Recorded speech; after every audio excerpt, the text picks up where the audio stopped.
Welcome to the Boxing Skeptic.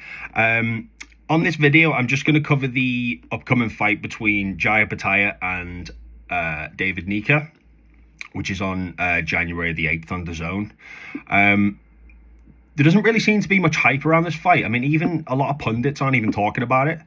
I know it's in sort of a strange time zone for a lot of the markets, but it's still a pretty big fight. I mean, Opetaia, this will be his first defense of his IBF title, which he won for the second time off Myris Bradis. His second defense. It'll be his first one was against Jack Massey. But I mean, really, this will be his sixth title defense of the lineal title. The only reason you can call him a two-time champion is the IBF stripped him for not fighting Bradis, who was the mandatory, for a second time.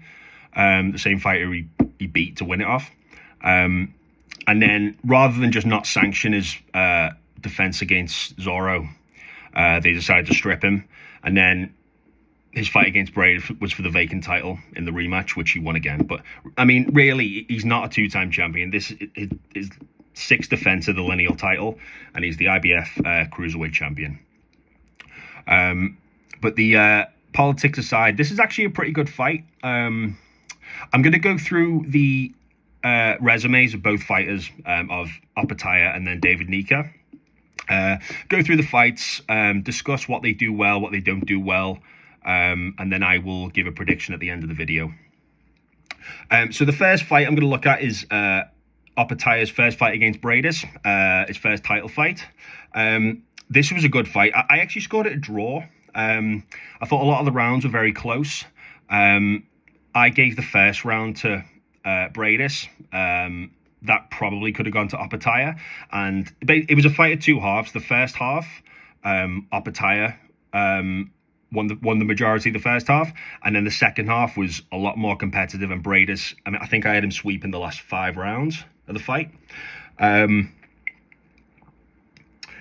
I think maybe the commentary was, should we say, uniquely biased. So that probably influenced my scoring a little bit. I probably unconsciously wanted Bradis to win. I mean, not subconsciously, like consciously, influenced by the commentary there. But even so, I mean, Opetaia showed tremendous toughness in this fight. He fought the last round with a broken jaw. You could see, I think it was in the 11th round, it was an uppercut that nailed him.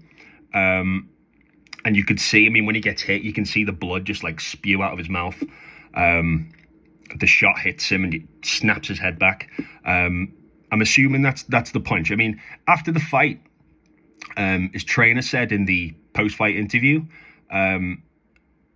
he goes, he actually broke his jaw in the second round, but he couldn't tell us.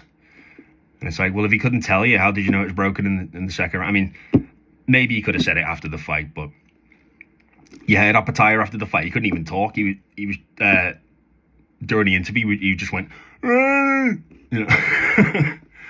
So yeah, I mean, it was a good fight.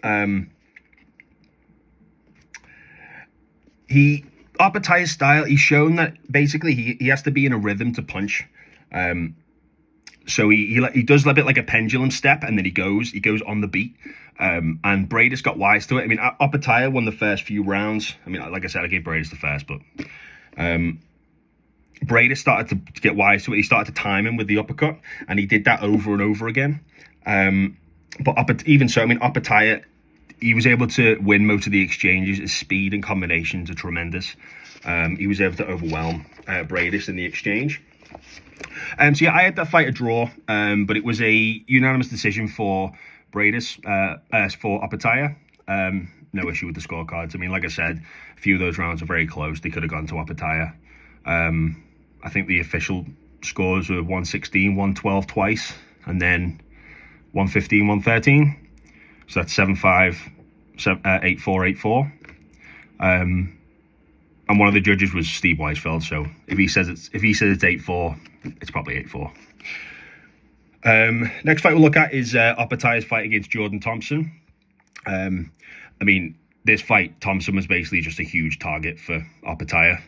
Opetaia, I think he's small for a cruiserweight, but his speed and punch selection overwhelm larger and slower opponents.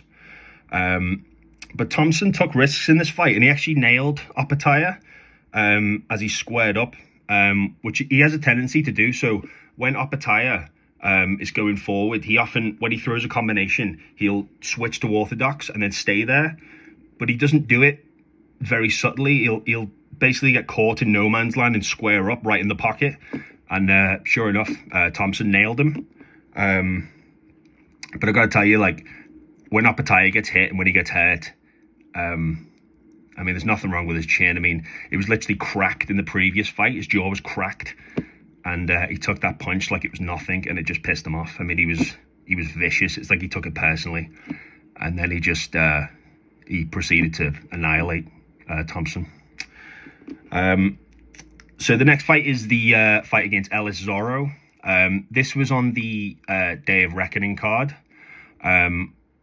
It's probably one of the least competitive fights on the card, which was mostly incredibly competitive, as you recall. Probably the Ergovic fight was the one that was slightly less competitive than this. But even so, Opetaia, you could tell he knew straight away that he didn't have much to worry about. He did square up at one point as he threw a left followed by a right hook while he was in pursuit of Zorro. I mean, he could have been timed there. Like I said, he squared up again when he did it. But I don't really blame him. I think he knew that he had nothing in front of him and nothing would come back of consequence. So he was pretty confident in that moment that he could get away with moves like that. And also Zorro, when he threw that combination, Zorro was backing up in a straight line. So yeah, I can't really blame him for doing that. Opetaia, his foot feints in this fight reminded me a little bit like Usyk, except Opetaia tends to punch on the beat, whereas Usyk is a little bit more unpredictable. He's an off-rhythm fighter, so he'll do like his pendulum step and then he'll attack when you're not expecting it, whereas Opetaia, he kind of has to bounce and then go. You can kind of, I'm not saying you can predict him because no one's been able to do it enough to win, but it's something that you could exploit if the right fighter could exploit. Opetaia, yeah, I mean, this fight, against Zorro, yeah, I mean, the knockout was brutal on this one. Got him up against the ropes, sweeping left hand. It was actually very similar to the Usyk Bellew knockout, where he just sweeps the left hand, knocks him out cold, and the only reason his head doesn't crash into the canvas is his head is sort of caught by the bottom rope. Yeah, pretty violent. Yeah, so the Bradis rematch with Opetaia. Opetaia was much more patient in this fight. He was placing his punches carefully. He was more defensively responsible. He used a lot of lateral movement, especially early on, and he kept Bradis from being set to punch. So he would like strafe him left and right, move around the perimeter of the ring, and every time, and then he would go in, he'd throw his combinations, and he'd get out. And yeah, Bradis kept having to reset, so he really couldn't get anything going for, I mean, more than like basically the first half of the fight. He couldn't really land anything of consequence. But yeah, the second half mostly belonged to Bradis. Opetaia probably got a bit too confident. And Bradis started to time him, once again exposing Opetaia's tendency to square up and drop his hands when he's in range. He does do that, and Bradis was able to make him pay for it. But Opetaia, he's got that dog in him, that dog in him. And whenever he gets hit, he just wants to tear up. I mean, it is sometimes to his detriment, to be honest. But he just has like a bloodlust. Like when he gets hit, he just doesn't care. He just wants to get it back in blood. Yeah, it does get him into unnecessary danger. But yeah, he's great to watch.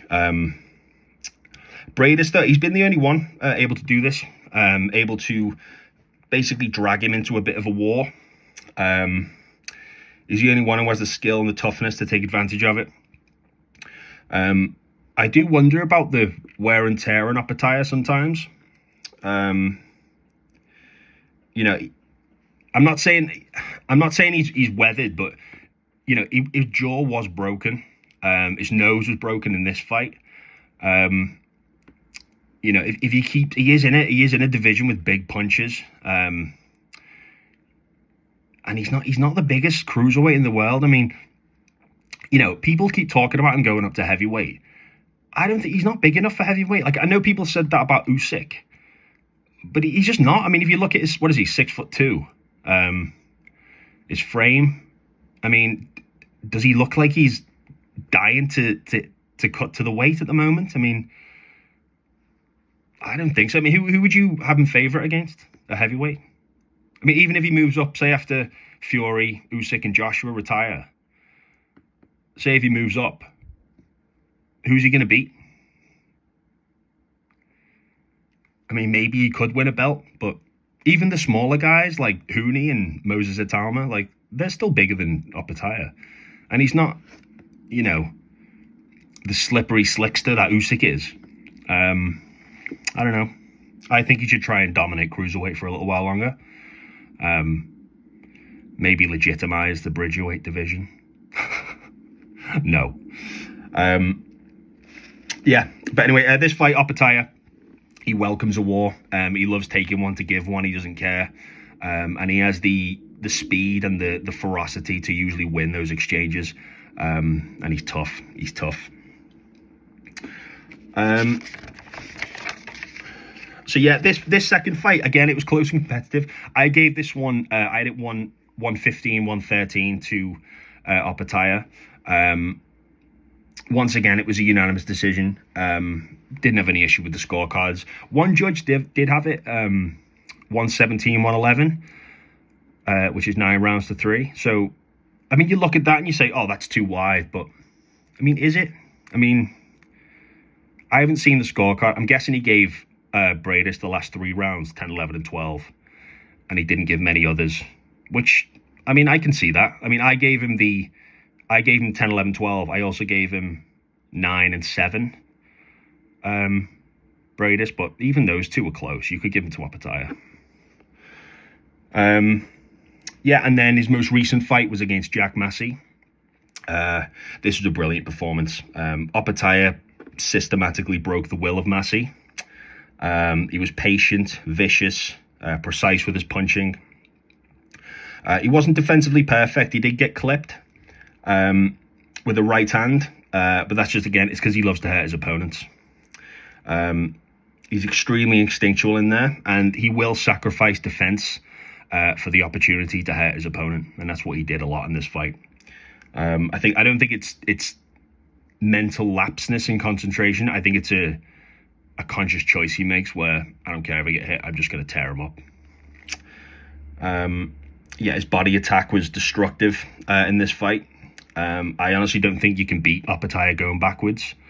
I think trying to box him while you're on the outside, it just makes you vulnerable to the problem of his forward momentum, his pressure, his foot feints. His arsenal is too overwhelming when he's coming forward. His level changes as well. I mean, everything, his footwork in general and his ring generalship looked like they improved a lot in this fight. He didn't get caught stance switching or squaring up. I can't even recall if he did stance switch. I mean, if he did, the fact that you don't remember it means that it was subtle and it was effective. But yeah, Massey was incredibly tough. But Opetaia, he's like an avalanche. He can't be stopped when he's coming forward. And when he's in the zone, yeah, I can't wait to see him against David Nyika. Okay, speaking of David Nyika, we're just going to go through his career quickly.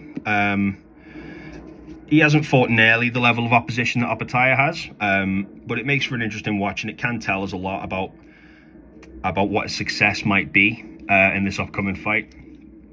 So Nyika's first fight was against Jesse Mayo. and there's not much to say here. Horrific opponent, absolutely horrendous. He was looking for a way out right from the opening bell.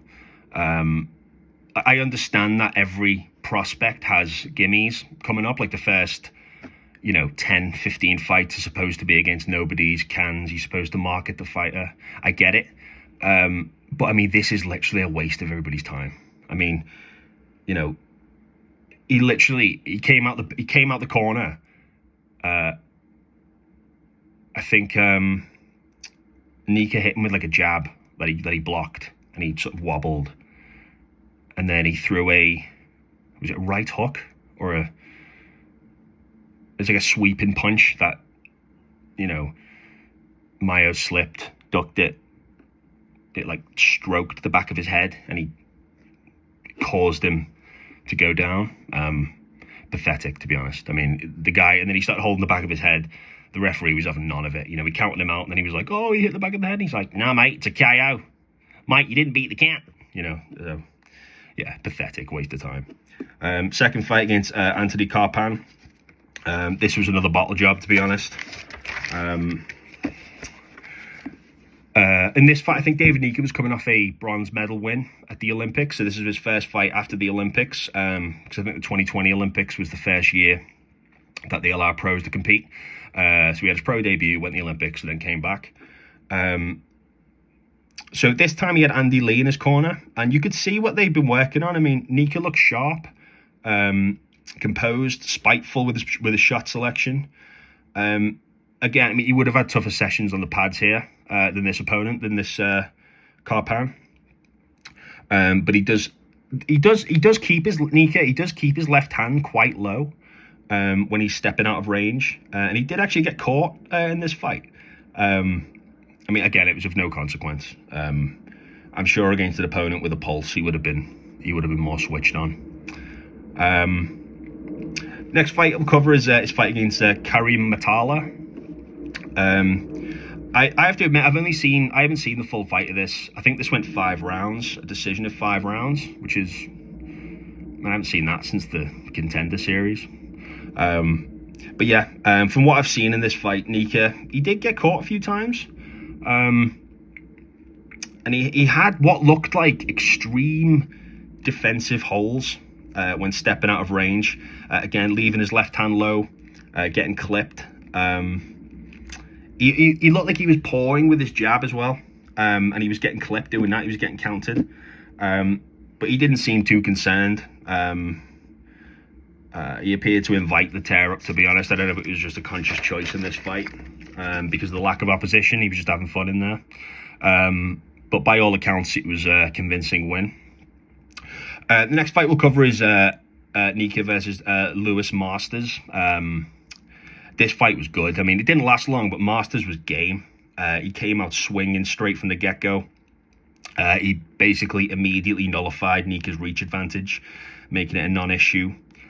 Closed the distance immediately, getting off some decent shots. He actually had Nyika reeling in the first few seconds of the fight. Nyika was getting caught multiple times, pulling straight back with his hands down. But he turned southpaw, and he started getting the outside angle on Masters, and he was landing with his right hook. That was an effective punch for him to close out the round. Second round, Nyika went to work immediately. He really started sitting down on his punches. He dropped Masters with a vicious combination, punctuated with a body shot, which dropped him. I do think Masters would have gotten up if the referee had actually given him a count rather than just waving it off. I think he had a bit about him in this fight. He was there to win. But overall, decent little test. Somewhat concerning how often he was clipped. He does need to learn not just to retreat backwards when he's getting assaulted, especially with his hands down. I mean, it was almost devastating here to an extent. But against higher competition, I mean, that's just going to cause his demise. He actually had a rematch with Masters. This time, Nyika was more disciplined. overall better performance. He fought the majority of this fight in southpaw, and he used his lateral movement well. Stayed off the ropes much more than he did in the first fight. When I was watching it, I mean, this is not the same level at all, obviously. The two fights reminded me of Mayweather Maidana. You know, like a million levels below. I'm not comparing either of those two to Mayweather or Maidana. I just mean the dynamics of the fight. You know, the first one, Mayweather basically gets ambushed, forced into a bit of a brawl, and then he makes the adjustment in the second fight to keep it in the center ring, uses lateral movement, and basically just stick and move, and just rack up the rounds and keep it at a distance. That's kind of what Nyika did in this fight, somewhat. I mean, he showed patience, professionalism, and he basically just outlasted and wore out Masters before proceeding to systematically take him out. And he took him apart. He administered quite the savage beating. Some of those shots, I mean, especially the ones that led to the stoppage, were brutal. They sounded like a baseball bat hitting raw meat. Yeah, good performance. Next fight Nyika had was against Michael Seitz. Decent performance, although I think Seitz's lack of conditioning had a lot to do with this. But yeah, Nyika looked like his defense had improved. He kept his hands up a lot more in this fight. Although he did have a significant height and reach advantage, as he does against most of his opponents. He spent the majority of this fight on the inside. He actually showed he did some guard manipulation against the ropes. You know, like Lomachenko, where he like peels the guard and throws the hook and just peels the guard down, like sneaks the shots in around. Yeah, he did a bit of that. I do wonder about his power though against these cruiserweights. I don't know if it's just him sacrificing power for volume and pacing himself and just not putting everything on a lot of the shots. But he's going to need to sit down on his shots more against Opetaia. I mean, if he doesn't do that, Opetaia will just show no respect, and he'll just light him up in the exchange. But yeah, overall decent performance against Seitz. There is a trend of him looking somewhat pedestrian against limited opposition. I mean, he should be ruining these guys, quite frankly, but I think it's a symptom of lack of activity, to be honest. I mean, he's not nearly active enough for this level. I know he was a sort of stellar amateur, but you know, if you're fighting this tier of opposition, you need to be in there once a month, every 6 weeks, something like that. And then his last fight was against Tommy Karpency. This was a workmanlike effort from Nyika. Again, starts off using lateral movement, but as soon as he starts having success, he just becomes an inside fighter.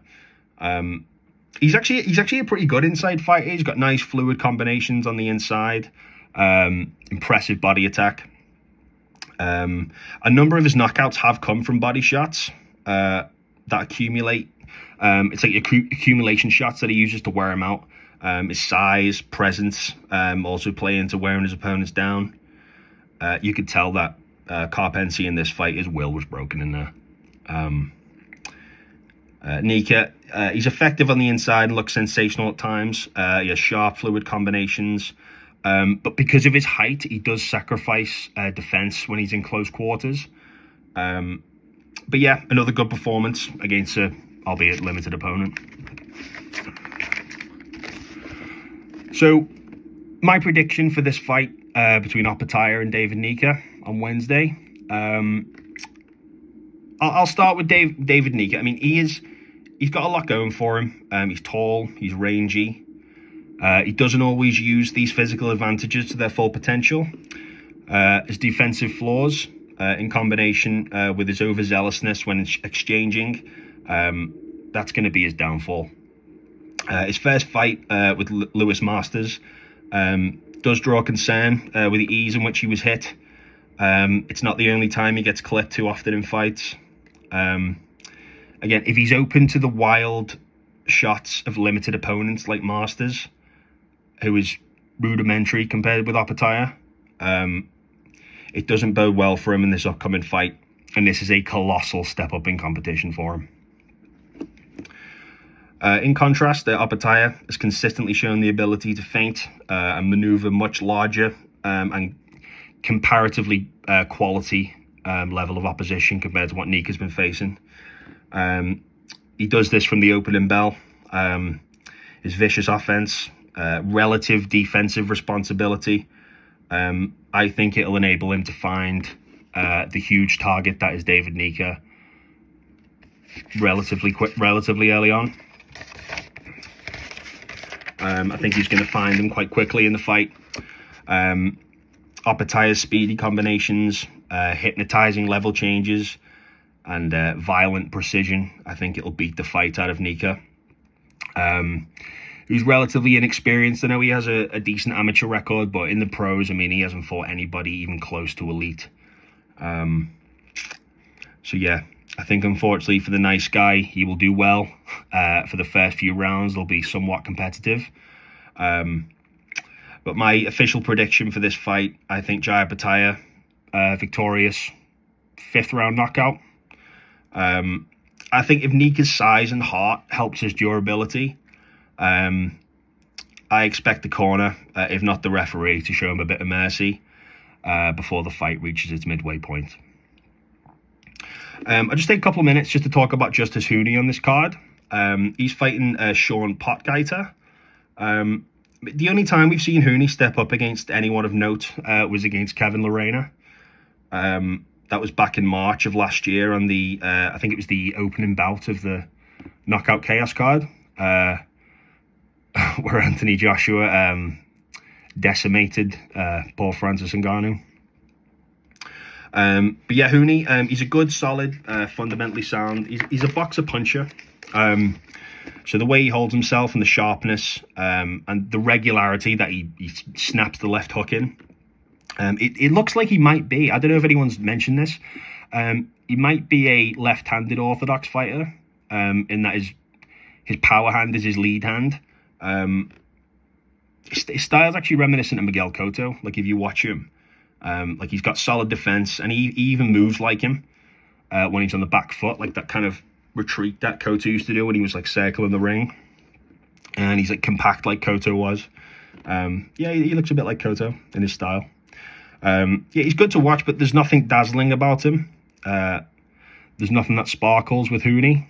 So you'd think that in order for him to get noticed, like to get the chance to become headline of pay-per-view, you know, I'm not saying become an A-side, but become a B-side that people will be interested in. I think he's going to have to rack up some wins against some top guys, like Daniel Dubois did. You know, just build the resume, get some wins over decent opposition that people know. You know, if you can get on these Riyadh season cards regularly, like Caballel did, he can probably get himself into position that way. But yeah, I mean, looking at him now, I've got to say, based on the eye test alone, I'm not 100% convinced that he can hang with the elite guys. I mean, I could be wrong, but I mean, let's not forget he did get hurt by an exhausted Kevin Lerena in the 10th round, who's, you know, basically a career cruiserweight. I mean, I think he's the bridgerweight champion now.